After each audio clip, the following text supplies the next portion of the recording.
যাই হোক, আপনাদের ষষ্ঠী, সপ্তমী, আজকে অষ্টমী, আপনাদের হিন্দু ধর্মাবলম্বী ভাই বোনদের এই পূজার উৎসবের শুভেচ্ছা জানাচ্ছি। আমার গ্রাম পাশে, গোপালনগর গ্রাম।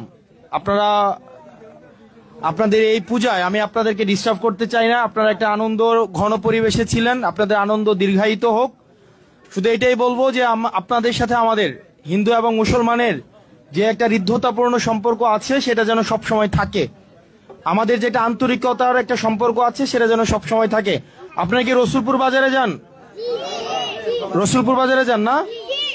আপনারা রসুলপুর বাজারে গিয়ে যখন কোনো তরকারিওয়ালার কাছ থেকে তরকারি কিনে আন, জিজ্ঞেস করেন যে ভাই আপনি কি মুসলমান? এটা জিজ্ঞেস করেন।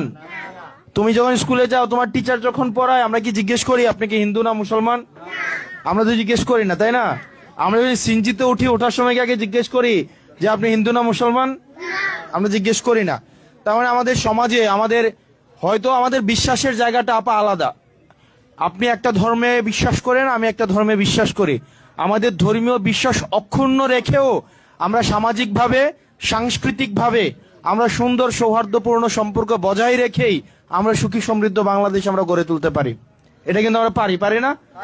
এবং এটার একটা উদাহরণ হচ্ছে আমাদের এই নোয়াপাড়া, রসুলপুর, আমাদের এখানে আমরা খুবই সুন্দর মেলবন্ধনের মাধ্যমে কিন্তু আমরা আছি।